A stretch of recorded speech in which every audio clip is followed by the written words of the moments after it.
Hello, hello. We are here at the Science People with my colleague Danielle Baker. Hello. And we wanted to do a special buying video for Black Friday. So it's Black Friday. I don't know if you're waiting in line somewhere while you're watching this, or maybe you're thinking about buying something, but I thought it was the perfect time to go into the psychology of buying.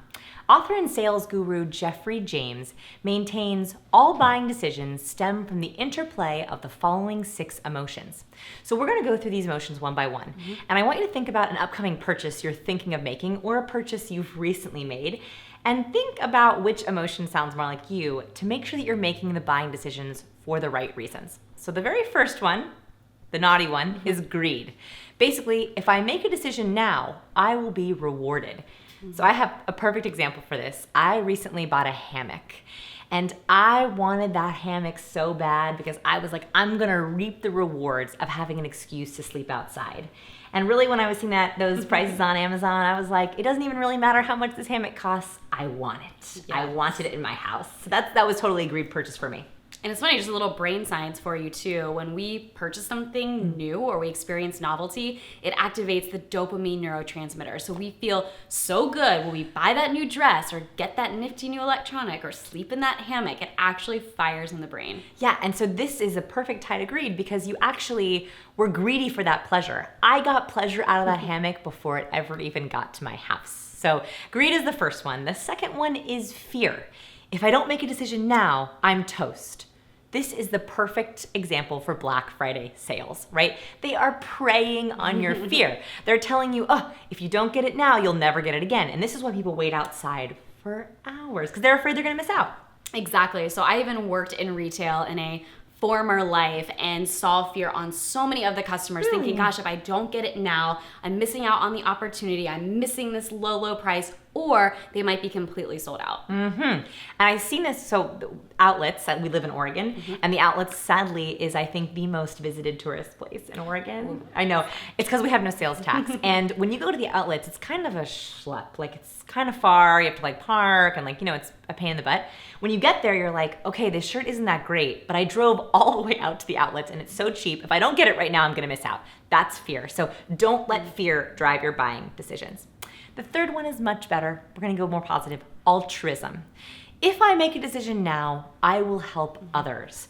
So a really very business example of this is we had our lie detection course. So our lie detection course is a course where you can learn the basics of lie detection as a skill. Now, people were getting that course and they were learning the skill themselves, but we are also doing lie detection research. So we told people, hey, we'd love for you to have this skill, but when you buy this course, you're also helping us with our research, you're helping us with the lab. And we even had readers submit real videos of 2 truths and a lie so we could add to the course. And so that purchase was also a way of helping us with our research. You could even think about going green initiatives. So if you want to help the environment, you might be more prone to buy a Prius or an eco-friendly vehicle out of complete altruism. And that's like when I'm buying clothes. I recently was in a shop, I was buying something for my husband, and it was this great shirt. I was probably already gonna buy it, but then on the tag, I noticed that it was dyed with blueberries. Oh. And that all the proceeds, some of the proceeds went to an organic blueberry farm, and I got very excited because it felt altruistic. The fourth one is envy. If I don't make a decision now, my competition will win. So this is interesting. My husband is a huge drone fan, and I know that he loves drones. I do. But I think he also really loves taking out his drone, because when he takes out his drone, this is what everyone does. Ooh, a drone. Is that the latest one? Is that the newest one? Look how small it is. Look how great it is. And then he posts these great videos online. So I think that envy there is a little aspect. And also, if anyone else has a newer drone than him, And 2, for any of our corporate watchers and readers, any kind of purchases for big technology or operations or logistical processes and planning, if your competition has the latest and greatest, you want to capitalize on that.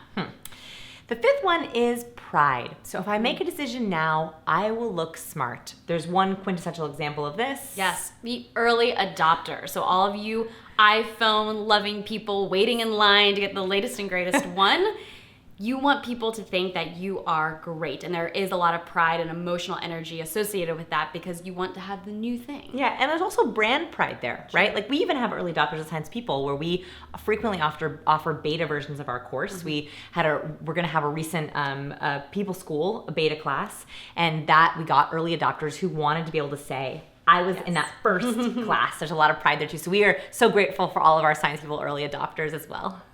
6, shame. If I don't make a decision now, I will look stupid. So this is a little bit different than missing out. And why this is important is because sometimes we make decisions because we feel that's a reflection upon us. It's a little bit like missing out, especially when you talk about like stock prices or people's worry about the financial markets or buying a house. You'll often see people being like, I feel so silly for not buying a house right now. I feel like I'll look dumb. So that's this last one, which I think is the most rare one. Agreed.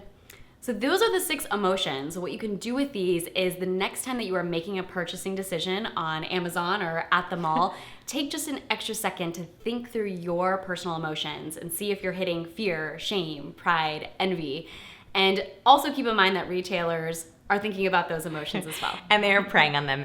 All these emotions are fine, but make sure that you at least are aware of them and you're making your decisions for the right reasons. Thanks for watching. Happy Black Friday.